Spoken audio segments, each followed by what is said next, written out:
Guys, welcome back my Veda Gowda vlogs. ನೀವು ನನ್ನ ವಿಡಿಯೋಸ್ನ ನೋಡಿ ಸಬ್ಸ್ಕ್ರೈಬ್ ಮಾಡಿ ಸಪೋರ್ಟ್ ಮಾಡಿ. ಸೊ ನಾನಿವತ್ತು ತಂದಿರೋ ಟಾಪಿಕ್, ಬೇಸಿಗೆಯಲ್ಲಿ ಈ ಬಿಸಿಲಲ್ಲಿ ಗರ್ಭಿಣಿಯರು ಆರೈಕೆ ಹೇಗಿರಬೇಕು ಅಂತ. ಸೊ ಇದೇನಪ್ಪ ಇವ್ರು ಹೇಳ್ತಿದ್ದಾರೆ ಹೇಗಿರಬೇಕು ಅಂತ, ಇವರೇನು ಡಾಕ್ಟ್ರಾ ಅಂತ ಅಂದ್ಕೊಂಡ್ರೆ ಅದು ತಪ್ಪು. ನಾನು ಡಾಕ್ಟ್ರಲ್ಲ. ಸೊ ನಾನು ಪ್ರೆಗ್ನೆಂಟ್ ಲೇಡಿ ಇದ್ದೀನಿ. ಸೊ ಹಾಗಾಗಿ ನನಗೆ ಡಾಕ್ಟ್ರು ಏನೇನು ಸಜೆಷನ್ ಕೊಟ್ಟರು ಅದನ್ನು ನಾನು ನೋಟ್ ಮಾಡಿಕೊಂಡು, ಸೊ ನಂತರ ಪ್ರೆಗ್ನೆನ್ಸಿ ಇರೋ ಲೇಡಿಗೆ ಯೂಸ್ ಆಗಲಿ ಅಂತ ನಾನು ಒಂದು ವಿಡಿಯೋ ಮಾಡೋಣ ಅಂತ ಅಂದ್ಕೊಂಡು ಮಾಡ್ತಾಯಿದ್ದೀನಿ. ಸೊ ಖಂಡಿತ ಯೂಸ್ ಆಗುತ್ತೆ. ಈ ಬೇಸಿಗೆಯಲ್ಲಿ ಹೇಗಿರಬೇಕು ಅನ್ನೋದು ತುಂಬ ಮುಖ್ಯ. ಸೊ ಪ್ಲೀಸ್ ಈ ವಿಡಿಯೋನ ಕೊನೆವರೆಗೂ ಮಿಸ್ ಮಾಡದೆ ನೋಡಿ. ನಿಮಗೆ ಡೆಫಿನೆಟ್ಲಿ ಈ ವಿಡಿಯೋ ಯೂಸ್ ಆಗೇ ಆಗುತ್ತೆ. ಸೊ ಯಾಕಂದರೆ ಅಷ್ಟು ಇನ್ಫಾರ್ಮೇಷನ್ ಇದೆ ಈ ವಿಡಿಯೋದಲ್ಲಿ. ಸೊ ಕೊನೆವರೆಗೂ ನೋಡಿ, ಲೈಕ್ ಮಾಡಿ, ಶೇರ್ ಮಾಡಿ, ಸಬ್ಸ್ಕ್ರೈಬ್ ಮಾಡ್ಕೊಳ್ಳಿ, ಮರಿಬೇಡಿ. Thank you all.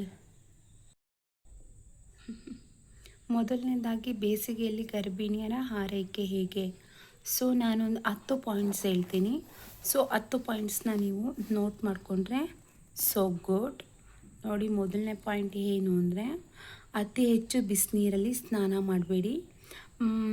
ಬೆಚ್ಚ ನೀರು ಅಂತಾರಲ್ಲ, ಅಥವಾ ತಣ್ಣೀರು. ಈ ಬೇಸಿಗೆಯಲ್ಲಿ ತಣ್ಣೀರಲ್ಲಿ ಸ್ನಾನ ಮಾಡೋದ್ರಿಂದ ಮನಸ್ಸು ಮೈ ಫ್ರೆಶ್ ಆಗಿರುತ್ತೆ. ಸೊ ನೀವು ನೆತ್ತಿಗೆ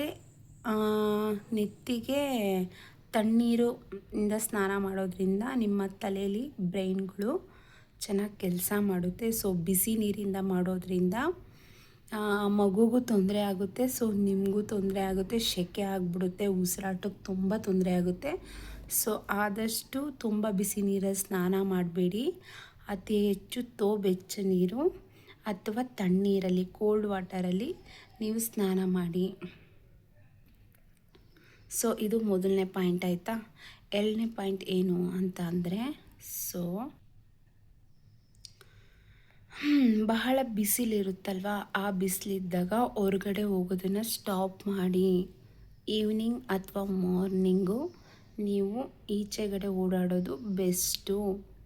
ಮಧ್ಯಾಹ್ನ ಬರಬೇಡಿ. 10 ಗಂಟೆ ಮೇಲಂತೂ 10 ಗಂಟೆಯಿಂದ 4 ಗಂಟೆವರೆಗೂ ದಯವಿಟ್ಟು ಮನೆಯಿಂದ ಹೊರಗಡೆ ಬರಬೇಡಿ. ತುಂಬ ಅಂದರೆ ತುಂಬ ಬಿಸಿಲಿದೆ. ಸೊ ಬೇಬಿಗೂ ಕಷ್ಟ ಆಗುತ್ತೆ, ಸೊ ನಿಮಗೂ ಕಷ್ಟ ಆಗುತ್ತೆ. ಸೊ ಆದಷ್ಟು ನೀವು ಮನೆ ಒಳಗಡೆ ಇರೋದು ಬೆಟರ್. ಇದು ಎರಡನೇ ಪಾಯಿಂಟು. ಮೂರನೇ ಪಾಯಿಂಟ್ ಏನಪ್ಪ ಅಂದರೆ, ನೀವು ತುಂಬ ನೀರು ಕುಡಿಬೇಕು. ಲಿಕ್ವಿಡ್ ಐಟಮ್ಸ್ನ ಕುಡಿಬೇಕು. ಅದು ನಿಮಗೆ ಬೇಗ ಈ ಬೇಸಿಗೆಯಲ್ಲಿ ಜೀರ್ಣ ಆಗುತ್ತೆ. ಸೊ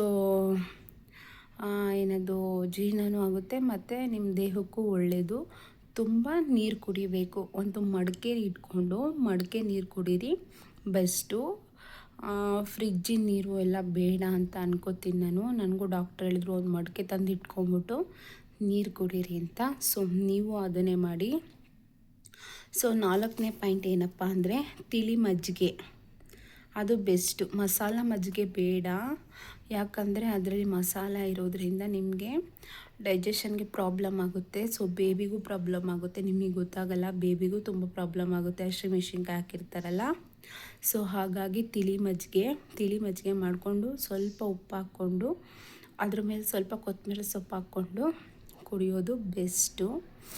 ಆನಂತರ 5ನೇ ಪಾಯಿಂಟ್ ಏನಪ್ಪ ಅಂದರೆ, ಎಳ್ನೀರು ಇಸ್ ಬೆಸ್ಟ್ ಎನರ್ಜಿ ಡ್ರಿಂಕ್ ಅಂತಲೇ ಹೇಳ್ಬೋದು. ಸೊ ಇದನ್ನು ಮಾತ್ರ ನೀವು ಮಿಸ್ ಮಾಡದೆ ಕುಡೀರಿ ಎಳ್ನೀರ. ಅದರಲ್ಲಿರೋ ಗಂಜಿ ತಿನ್ನೋದ್ರಿಂದ ನಿಮಗೇನೆಲ್ಲ ಉಪಯೋಗ ಗೊತ್ತಾ?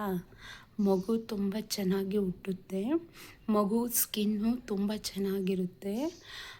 ನೀವು ಅತಿ ಹೆಚ್ಚು ಎಳ್ನೀರು ಗಂಜಿ ಕುಡಿಯೋದ್ರಿಂದ ನಿಮ್ಮ ಬೇಬಿಗೆ ಯಾವುದೇ ರೀತಿ ಹಾನಿ ಆಗೋದಿಲ್ಲ. ಸೊ ಬೇಬಿ ಸ್ಕಿನ್ ತುಂಬ ಚೆನ್ನಾಗಿರುತ್ತೆ. ಬೇಬಿ ಹುಟ್ಟಿದ ಮೇಲೆ ಸ್ಕಿನ್ನೆಲ್ಲ ಒಂಥರ ಪದರೆ ಬರುತ್ತೆ ಗೊತ್ತಾ, ಅದೆಲ್ಲ ಏನೂ ಬರಲ್ಲ, ಗ್ಯಾರಂಟಿ ಬರಲ್ಲ. ಬಿಸಿನೀರು ಕುಡೀರಿ ಹಾಗೆ ಹೀಗೆ ಅಂತ ಹೇಳ್ಬೋದು. ನಾನು ಟ್ರೈ ಮಾಡಿದ್ದೀನಿ ನನ್ನ ಮೊದಲನೇ ಬೇಬಿಗೆ.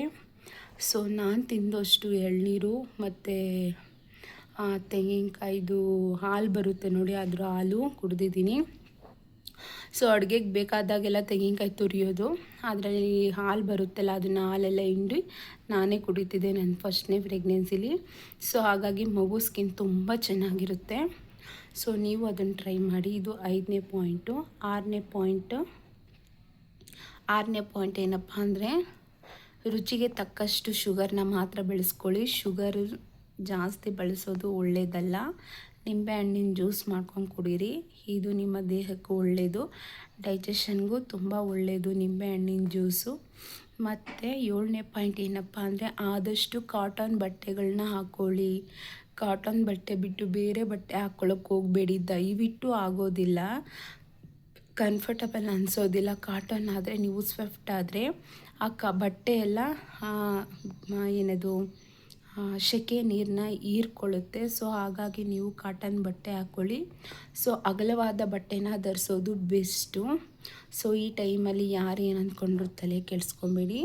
ಸೊ ಲೂಸ್ ಆಗಿರೋ ಬಟ್ಟೆನ ಹಾಕ್ಕೊಳ್ಳಿ. ಬೇಬಿಗೂ ಒಳ್ಳೆಯದು, ನಿಮಗೂ ತುಂಬ ಒಳ್ಳೆಯದು. ಹಗುರವಾದ ಬಟ್ಟೆನ ಧರಿಸ್ಬೇಕು ಈ ಟೈಮಲ್ಲಿ, ಬೇಸಿಗೆಯಲ್ಲಿ ಅಂತೂ.